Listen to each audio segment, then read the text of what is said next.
Hello बच्चों, आज की क्लास में मैं आपको chemical property of hello arene बताने जा रहा हूँ।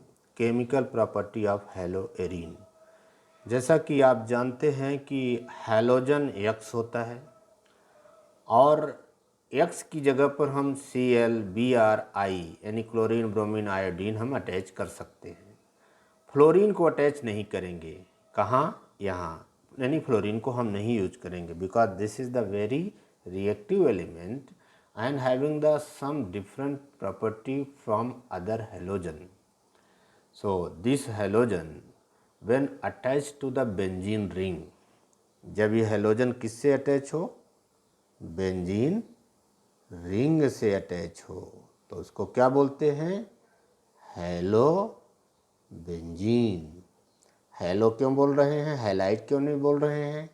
Because in this X having the minus sign, because carbon से ज़्यादा निगेटिव हेलोजन होता है। कार्बन की निगेटिविटी 2.5 ही होती है, हेलोजन की इससे ज़्यादा होती है। सो देखिए, हेलोएरीन मुख्य रूप से 3 काइंड ऑफ द रिएक्शन देता है। Number 1 nucleophilic substitution reaction, number 2 electrophilic substitution reaction and number 3 reaction with the metal. और सबसे पहले मैं आपको न्यूक्लियोफिलिक सब्स्टिट्यूशन के बारे में बताने जा रहे हैं। तो पहले सुनिए कि न्यूक्लियोफाइल क्या होता है।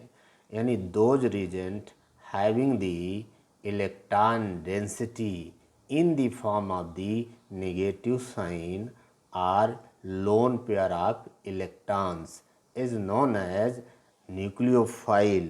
For example, Cl minus, OH minus, Cn minus, RO minus, RNH2 यानी amine etcetera, these are the nucleophile. क्यों न्यूक्लियोफाइल हैं? क्योंकि इनके पास या तो लोन पेयर ऑफ इलेक्ट्रॉन के फॉर्म में और माइनस फॉर्म में क्या है? इलेक्ट्रॉन हैं, इसलिए इन्हें हम न्यूक्लियोफाइल बोलते हैं। और इस बात को ध्यान रखना है, जितने ये न्यूक्लियोफाइल आपको दिख रहे हैं सब का पावर अलग अलग है। कोई मोर पावरफुल है, कोई लेस पावरफुल है। जैसे हम बात करते हैं Cl और OH की, तो OH minus is a more powerful nucleophile than Cl minus. क्या रीजन है? रीजन ये है कि Cl के पास वैकेंट d ऑर्बिटल होता है, तो दिस इलेक्ट्रॉन जो है डोनेट करने की टेंडेंसी किसी और एटम और ग्रुप की जगह पर वो d के काम आता है, जबकि O के पास कोई भी वैकेंट d ऑर्बिटल नहीं होता है, इसलिए इलेक्ट्रॉन को ईजिली डोनेट कर देता है। तो इनका भी पावर आपस में हम मोर एंड द लेस बोल सकते हैं। और अब आप ध्यान रखना, उसके बाद बात करते हैं इलेक्ट्रोफाइल। तो इलेक्ट्रोफाइल का मतलब होता है इलेक्ट्रॉन्स लविंग रीजेंट, यानी ऐसा रीजेंट जिसके पास इलेक्ट्रॉन कम हो। कम हो का मतलब कितने हो? 8 कंप्लीट ना हो, ऑक्टेट कंप्लीट ना हो, यानी 7 हो, 6 हो, 8 ना हो, तो उसको क्या बोलेंगे?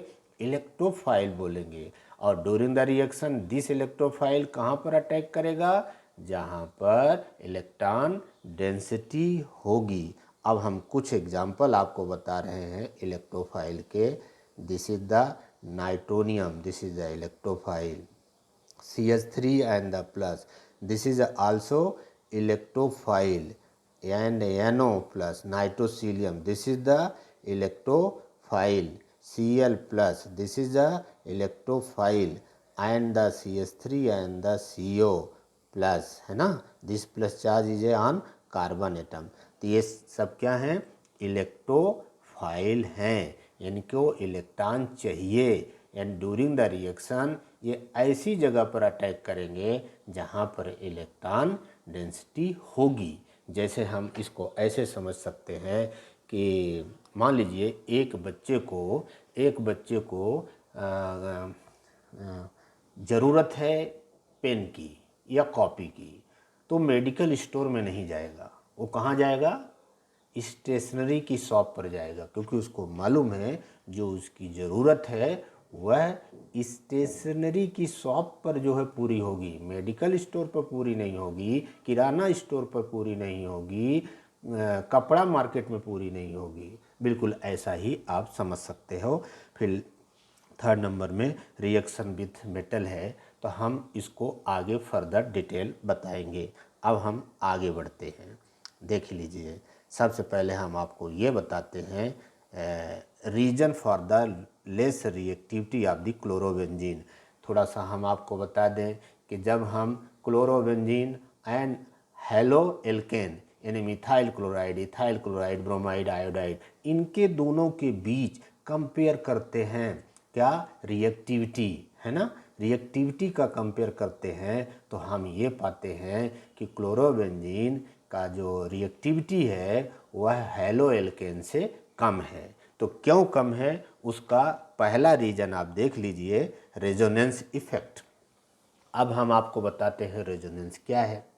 तो रेजोनेंस क्या होता है थोड़ा सा शार्ट में आप देख लीजिए। डिटेल तो आपको जीओसी में एंड केमिकल बॉन्डिंग में पढ़ना है, पर यहाँ शार्ट में आप सुन लीजिए कि एक्चुअल में क्या होता है कि ऑर्गेनिक कंपाउंड जितने हैं उनका सबका पर्टिकुलर फार्मूला है, उस फार्मूले का एक स्ट्रक्चर है। यदि पर्टिकुलर एक स्ट्रक्चर के बेसिस पर उस कंपाउंड की सारी प्रॉपर्टी को डिफाइन ना किया जाए तो हम on the basis of the octet rule हमें बहुत सारे स्ट्रक्चर बनाना होता है, बहुत सारा स्ट्रक्चर बनाना होता है, जिससे हम उस कंपाउंड की प्रॉपर्टी को डिफाइन कर सकते हैं। इसको ऐसे समझ लीजिए कि जैसे एक स्टूडेंट ने पर्टिकुलर एक टॉपिक को पढ़ा और फर्स्ट टाइम में वो उसको नहीं समझ पाया, तो क्या करेगा, वो पढ़ेगा ही नहीं, क्या करेगा, वो रिवीजन करेगा, दोबारा पढ़ेगा, तिबारा पढ़ेगा,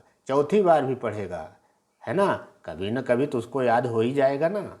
ऐसे हमारे मालिकूल्स जो है एक स्ट्रक्चर से प्रॉपर्टी डिफाइन नहीं होती तो दूसरा स्ट्रक्चर, दूसरे से भी नहीं होती तो तीसरा स्ट्रक्चर, ठीक है ना। इस तरीके से प्रॉपर्टी को डिफाइन करने के लिए स्ट्रक्चर बनाते हैं। अब कितने स्ट्रक्चर बनाएंगे ये थोड़ा इसके लिए रूल है।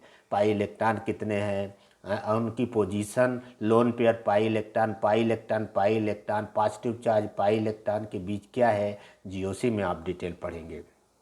तो एक तो ये रीज़न है जिसके कारण क्लोरोबेंजीन लेस रिएक्टिव है। यहाँ आप देख लीजिए कि क्लोरीन जो है, क्लोरीन जब इलेक्ट्रॉन लोन पेयर है तो क्लोरीन क्या करेगा, इलेक्ट्रॉन लोन पेयर को यहाँ पंप करेगा, तो this pi electron come here and here will be the minus sign, और यहाँ पर प्लस साइन आ जाएगी।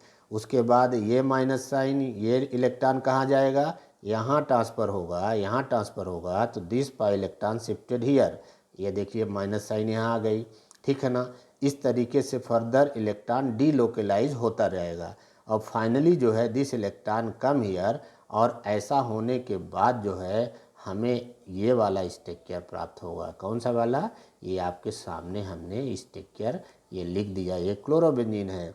तो इस क्लोरोबेंजीन और इस क्लोरोबेंजीन में डिफरेंसेस क्या है, डिफरेंसेस ये है कि पाई बॉन्ड डीलोकलाइज हो गया है, यानी एक जगह से दूसरी जगह शिफ्ट हो गया है, ठीक है ना। और इसको शिफ्ट होने में ये हमारे पास ये जो है 3 रेजोनेंस शो किया जाएगा, तब ये जा कर के ऐसा होगा। तो हम इसको डायरेक्ट ऐसा ना लिख करके हमको जो है ये इसके थ्रू जो है ये हमारे जो स्ट्रक्चर हैं इस फॉर्म में, देन इस फॉर्म में, देन इस फॉर्म में, उसके बाद इस फॉर्म में आएगा। सो अब आगे हम आपको बताते हैं कि अब क्लोरोबेंजीन का जो रेजोनेटिंग स्ट्रक्चर है इसमें आप देख लीजिए इलेक्ट्रॉन डेंसिटी यानी माइनस साइन कहाँ पर है, आर्थो और पैरा पोजीशन पर है। इस बात को आपको ध्यान रखना है। मैं अब आपको बता दूं कि आपके बेंजीन में यानी क्लोरोबेंजीन में ध्यान रखना है, क्लोरोबेंजीन में दिस एंड दिस पोजीशन को हम क्या कहेंगे, आर्थो पोजीशन कहेंगे। दिस और दिस को क्या कहेंगे, मेटा पोजीशन कहेंगे। और इस कार्बन को क्या कहेंगे, पैरा पोजीशन कहेंगे। तो इलेक्ट्रॉन डेंसिटी कहाँ है, देख लीजिए, आर्थो पर है, पैरा पर है और आर्थो पर है। इस बात को आपको ध्यान रखना है। यानी क्लोरोबेंजीन के अंदर इलेक्ट्रॉन डेंसिटी का जो ऑर्डर होता है आर्थो होता है, देन पैरा होता है, उसके बाद मेटा का नंबर आता है। ठीक है ना, इस बात को आपको ध्यान रखना है। तो पहला जो रीजन है less reactivity of the chlorobenzene का ये है, क्या है, resonance effect. If question asking from you why is a chlorobenzene is a very less reactive और chlorobenzene is less reactive than chloromethane या क्लोरोइथेन, तो आपको ये रीजन बता सकते हैं। ठीक है, ये पहला रीजन है less reactivity of the chlorobenzene. अब हम आते हैं सेकंड रीजन पर कि सेकंड रीजन जो है, सेकंड रीजन क्या है less reactivity of the chlorobenzene का। तो अब आपको बता दें कि जो ये यहाँ पर क्लोरोबेंजीन में जो कार्बन है वह sp2 हाइब्रिडाइज स्टेज में है, जिसमें से एक एस करेक्टर 33.33% होता है। ठीक है, और जब हाइब्रिडाइजेशन sp3 हो तो एस करेक्टर 25% होता है। इस बात को ध्यान रखना है। यानी डबल बॉन्डेड कार्बन में हाइब्रिडाइजेशन sp2 होता है और एस करेक्टर 33.33 होता है, और सिंगल बॉन्डेड कार्बन में एस करेक्टर कितना होता है, 25% होता है और एस करेक्टर 25 होता है। ठीक है ना, क्योंकि sp3 है, यानी 1/4% होता है। और थोड़ी हम एडिशनल बातें यहाँ बता दूँ कि जब हाइब्रिडाइजेशन sp हो तो एस करेक्टर 50% होता है। तो याद रखना है कि ट्रिपल बॉन्डेड कार्बन की निगेटिविटी जो होती है वह 3.25 होती है, डबल बॉन्डेड कार्बन की निगेटिविटी कितनी होती है, 2.75 होती है, और सिंगल बॉन्डेड सिंगल कार्बन की निगेटिविटी कितनी होती है, 2.5 होती है। ये आपको याद रखना है, लर्न करके रखना है। Triple bonded carbon more negative than double bonded, और both are more negative than single bonded. तो ध्यान रखना है। अब मैं आपको बताता हूँ कि यहाँ पर एस करेक्टर कम है, यहाँ एस करेक्टर ज़्यादा है, इसलिए sp2 हाइब्रिडाइज कार्बन की इलेक्ट्रोनिगेटिविटी ज़्यादा होगी, sp3 की कम होगी। तो अब हम आपको ये बताते हैं कि इसका रिज़ल्ट क्या होगा कि ये वाला जो बॉन्ड लेंथ होगा है ना, वो कम हो जाएगा, शॉर्ट हो जाएगा, और ये वाला बॉन्ड क्या होगा, छोटा हो जाएगा, और उसके कंपेयर में ये बॉन्ड क्या होगा, लॉन्ग रहेगा। अब हम आगे, तो लॉन्ग और शॉर्ट का इफेक्ट क्या आएगा कि ये बॉन्ड स्ट्रांगर हो जाएगा, ये बॉन्ड स्ट्रांगर हो जाएगा कंपेयर टू दिस बॉन्ड। यानी कि हेलो एल्केन क्लोरोमीथेन का जो बॉन्ड लेंथ है कार्बन और Cl के बीच, उसका लेंथ ज़्यादा होगा, और क्लोरोबेंजीन में Cl और कार्बन के बीच का जो बॉन्ड लेंथ है कम होगा। तो बॉन्ड शॉर्ट होगा तो स्ट्रेंथ ज़्यादा होगी, यानी छोटे बॉन्ड को ब्रेक करने में एनर्जी ज़्यादा लगती है। ये आप देख लीजिए कि क्लोरोबेंजीन और हेलो एल्केन का बॉन्ड लेंथ यहाँ पर गिवन है, यहाँ गिवन है Cl, यानी यहाँ का डिस्टेंस है 169 pm, pm का फुल फॉर्म है पिकोमीटर।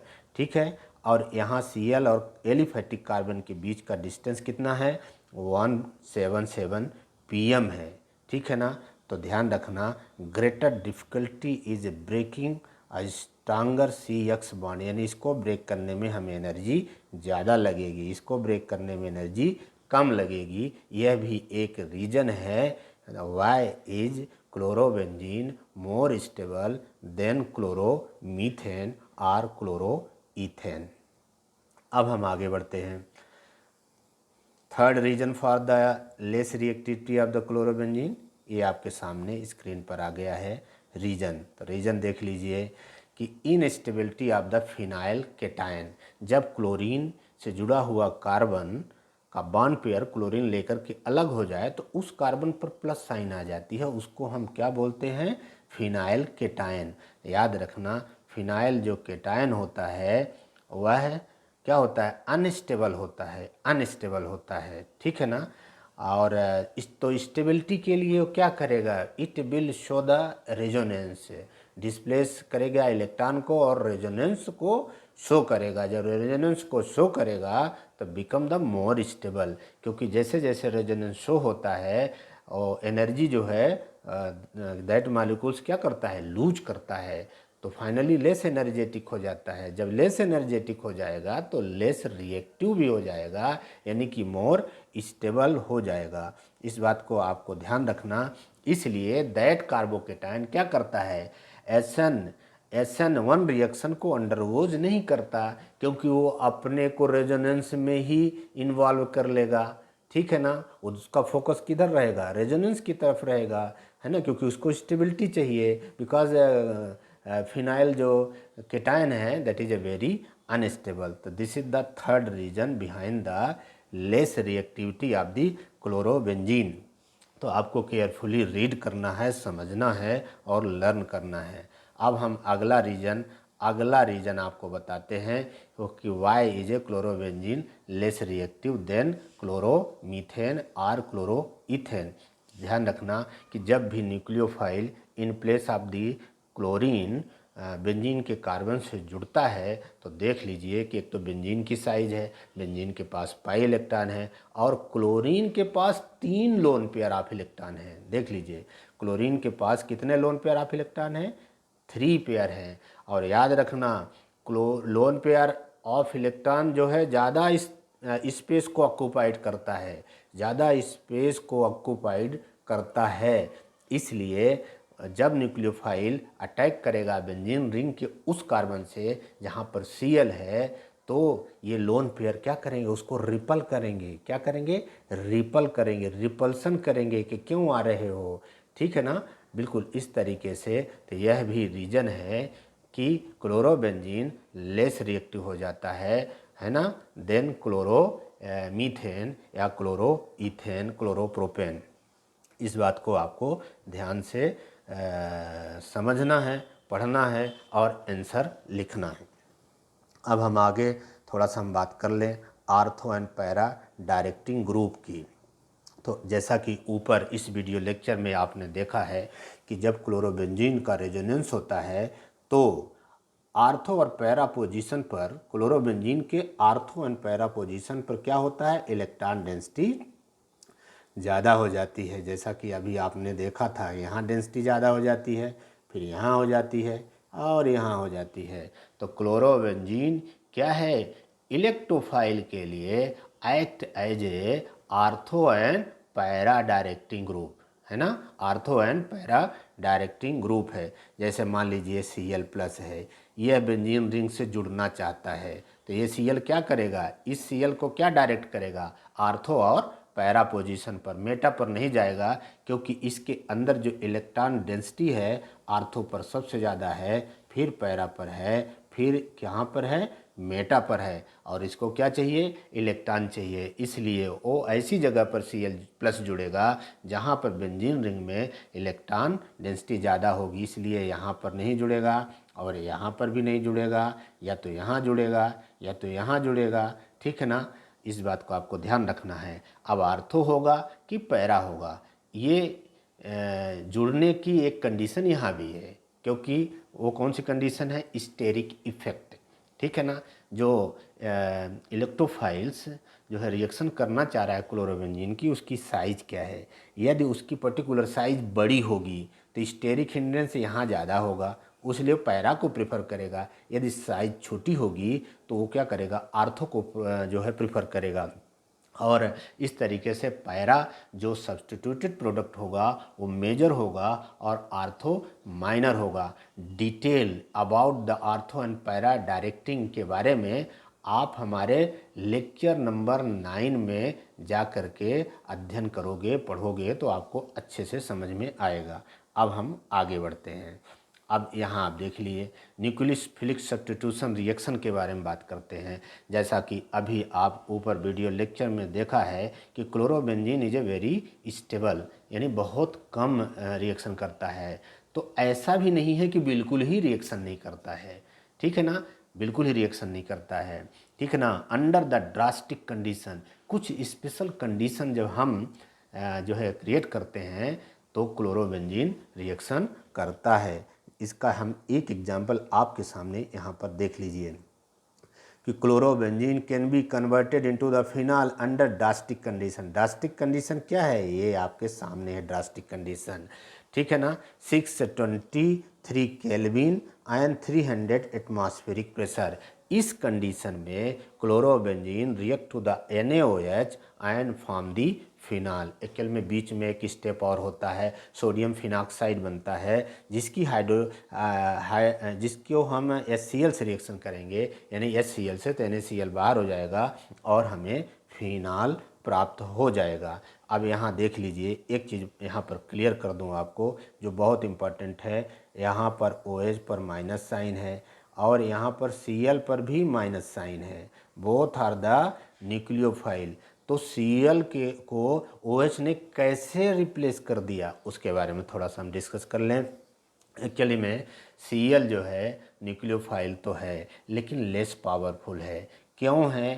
क्योंकि इसके अंदर वैकेंट d ऑर्बिटल है जिससे इसमें डोनेट करने की टेंडेंसी कम हो जाती है। OH के ऑक्सीजन पर लोन पेयर ऑफ इलेक्ट्रॉन भी है, माइनस साइन भी है, वैकेंट d ऑर्बिटल भी नहीं है, इसलिए इजीली इलेक्ट्रॉन को डोनेट कर देता है, ठीक है ना। यानी कि मोर powerful nucleophile less powerful nucleophile को उसके स्थान से डिस्प्लेस कर सकता है। इसको हम ऐसे समझ लीजिए कि एक जो है क्लास 9th का जो है बच्चा है, वह उसको एक साइंस का टीचर पढ़ाता है, थोड़ा कच्चा पक्का उसको समझ में आता है, तो वो क्या करता है, प्रिंसिपल्स के पास जाता है और अपनी प्रॉब्लम बताता है। और दूसरे बच्चे को भी यही प्रॉब्लम है तो प्रिंसिपल एक नया टीचर अपॉइंट किया, ठीक है ना। पहले टीचर को नहीं पता है, दूसरा टीचर अपॉइंट कर दिया गया, उससे पढ़वाया गया और दूसरा टीचर जब बच्चों को पढ़ाया तो बहुत अच्छे से समझ में आया, ठीक है ना। तो अब आप देख लीजिए कि दोनों में से कौन सा टीचर अब बच्चों को पढ़ाएगा, सेकंड टीचर पढ़ाएगा। क्यों? क्योंकि वो ज़्यादा पावरफुल है, ज़्यादा अच्छे से पढ़ा पा रहा है, बच्चे सेटिस्फाइड हैं। तो हमारा जो OH है ना, just like the second teacher और this Cl is just like the first teacher. तो पावरफुल टीचर यानी OH लेस पावरफुल टीचर यानी Cl को रिप्लेस कर देगा। तो इस बात को आपको ध्यान रखना है। अब हम अगला रिएक्शन देते हैं। अब ड्रास्टिक कंडीशन में आपने देखा है कि 623 केल्विन और 300 एटमॉस्फेरिक प्रेशर ये मेंटेन करना हमारे लिए डिफ़िकल्ट है, ठीक है ना। अब उसको मिनिमाइज़ करने का हम प्लान किए, तो कैसे कम कर सकते हैं, तो इसके लिए हमने बेंजीन रिंग में NO2 जो है इंजेक्ट कर दिया। तो जैसे ही NO2 डालेंगे तो आपको मालूम होना चाहिए कि NO2 क्या करेगा, अपनी तरफ रिंग से इलेक्ट्रॉन को अपनी तरफ विड्रॉ करेगा, तो रिंग के पास इलेक्ट्रॉन डेंसिटी और कम हो जाएगी। तो यह रिंग क्या करेगा, बेंजीन रिंग Cl को और रिप्लेस करेगा और मोर पावरफुल OH को ऑफर देगा, क्योंकि OH जल्दी से इलेक्ट्रॉन डेंसिटी को बढ़ा देगा यानी डिफिशिएंसी को जल्दी से कवर करेगा। तो NO2 डालने से हमारा जो रेट ऑफ द रिएक्शन बढ़ गया। और आप देख लीजिए कि यहाँ ड्रास्टिक कंडीशन में जो है टेम्परेचर जो है 623 केल्विन की जगह पर 443 केल्विन आ गया और एटमॉस्फेरिक प्रेशर की भी ज़रूरत कम हो गई। उसके बाद हम हाइड्रोलिसिस करेंगे तो ONA सोडियम फिनॉक्साइड जो इंटरमीडिएट के फॉर्म में बनता है NaCl के साथ बाहर हो जाएगा और ONA की जगह पर OH हो जाएगा, जिसको हम पैरा नाइट्रोफिनॉल बोलेंगे। अब हमने एक चीज़ ध्यान रखना, यहाँ देख लिया कि NO2 को जो है इंजेक्ट करने से रेट ऑफ द रिएक्शन बढ़ जाता है, तो हम क्या करेंगे, दूसरा NO2 डालेंगे। बिल्कुल इसको ऐसा समझ लीजिए कि एक जो है कुछ बदमाशों का गिरोह है, कोई जो है असामाजिक काम किया, चोरी किया है ना, और उसमें से एक पकड़ में आ गया है ना, पुलिस की पकड़ में आ गया। तो पुलिस जब उसको पकड़ ली और पकड़ने के बाद जब उससे बयान लेगी तो क्या होगा कि दूसरा वो जब अपने जो है कहना चाहिए बताएगा तो कि हमारे साथ ये थे और थे, तो पुलिस का हौसला पकड़ने के लिए, क्रिमिनल को पकड़ने के लिए और बढ़ जाएगा, है ना। तो एक को पकड़ में आया फिर दूसरे को भी पकड़ लेंगे, फिर तीसरे को भी पकड़ लेंगे, है ना। बिल्कुल इसी तरीके से एक NO2 आने से स्पीड ऑफ द रिएक्शन बढ़ गया, तो हम 2 NO2 ला दिए, ये देख लीजिए, तो स्पीड ऑफ द रिएक्शन और बढ़ गया। कैसे बढ़ गया कि इस बेंजीन रिंग में इलेक्ट्रॉन डेंसिटी और कम हो जाएगी, क्योंकि दो NO2 अपनी तरफ इलेक्ट्रॉन को गेन करने की कोशिश करेंगे। इसलिए दिस Cl को OH के द्वारा बेंजीन रिंग ईजिली क्या करेगा, जो है सब्स्टिट्यूट कर देगा, और हम आपको this is the first carbon, second carbon, third carbon, fourth carbon, यानी 2,4 डाइनाइट्रोफिनॉल प्राप्त हो जाएगा। अब आप ध्यान रखना, अगले रिएक्शन में हम क्या कर रहे हैं, एक NO2 और डाल दिया, 3 NO2 डाल दिया, तो अब स्पीड ऑफ द रिएक्शन थोड़ा और बढ़ जाएगी। हालांकि थोड़ा सा स्टेरिक इफेक्ट भी आएगा, लेकिन दोनों में हम देखेंगे तो स्पीड ऑफ द रिएक्शन क्या हो गया, बढ़ गया। ठीक है, क्योंकि तीनों NO2 अपनी अपनी तरफ इलेक्ट्रॉन को क्या करेंगे, गेन करेंगे। रिंग के पास इलेक्ट्रॉन की कमी आएगी, तो दिस रिंग से Cl जल्दी से रिप्लेस होगा किसके द्वारा, OH के द्वारा, और हमें 2,4,6 है ना, this is the 1 2 3 4 5 6 6246 try nitrophenol बन जाएगा, यानी प्राप्त हो जाएगा। यह एक ऐसा ऑर्गेनिक कंपाउंड है जो स्ट्रांग एसिड की कैटेगरी में आता है, जैसे HNO3, HCl, HI, HBr, है ना, HClO4, H2SO4। ठीक है, यही एसिड ऐसा है जो स्ट्रांग की कैटेगरी में आता है। और एक खासियत बात और है इसमें कि इसके अंदर COOH ग्रुप नहीं है, फिर भी एसिड है। कभी कभी क्वेश्चन पूछा जाता है, among the following compound which compounds having the no COOH in spite of that act as a acid, तो 2,4,6 ट्राइनाइट्रोफिनॉल है। इसका कमर्शियल नेम पिक्रिक एसिड है, पिक्रिक एसिड याद रखना, पिक्रिक एसिड, है ना। IUPAC नेम 2,4,6 ट्राइनाइट्रोफिनॉल है। सो इस बात को आपको ध्यान रखना है कि जैसे जैसे NO2 ग्रुप बेंजीन रिंग में आता गया, न्यूक्लियोफिलिक सब्स्टिट्यूशन रिएक्शन की स्पीड बढ़ती गई। ठीक है ना, OH ईजिली जो है Cl को रिप्लेस कर सकता है, क्योंकि deficiency of the electron ring के अंदर क्रिएट कर दी जाती है, किसके द्वारा, NO2 के द्वारा। अब हम आगे बढ़ते हैं। अब थोड़ी देर के लिए मैं ये बोल दूं, halogenation, addition of halogen on the benzene ring is known as halogenation.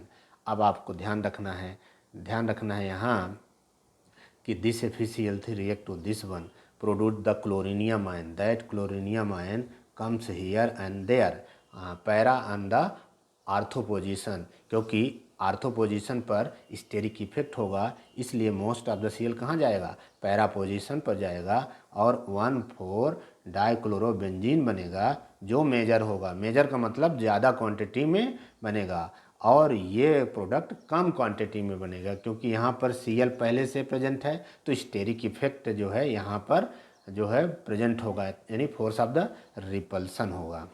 अब हम आगे बढ़ते हैं, nitration, addition of the nitro group in the benzene ring known as nitration. तो जैसा कि कॉन्सेप्ट ऊपर आपने क्लोरीनेशन में पढ़ा है कि दोनों रिएक्शन करेंगे तो NO2 नाइट्रोनियम इलेक्ट्रोफाइल प्रोड्यूस होगा, तो पैरा पर जाएगा और आर्थो पर जाएगा, पैरा पर ज़्यादा जाएंगे, इसलिए 1-क्लोरो-4 नाइट्रो बेंजीन मेजर प्रोडक्ट होगा, और ये क्या होगा, माइनर प्रोडक्ट होगा, क्योंकि most of the NO2 para position पर जाएंगे, क्योंकि Cl ऑलरेडी यहाँ है, तो यहाँ आने पर क्या होगा, फोर्स ऑफ द रिपल्सन होगा, क्योंकि हम पहले ही बता चुके हैं कि क्लोरीन के पास 3 लोन पेयर ऑफ इलेक्ट्रॉन हैं, और sp2 है, विडाइज कार्बन भी है, बॉन्ड लेंथ भी कम है, इसलिए जो है इलेक्ट्रोफाइल पैरा को प्रेफर करेगा, और थोड़ा बहुत वहाँ भी जाएगा, तो माइनर प्रोडक्ट बनेगा।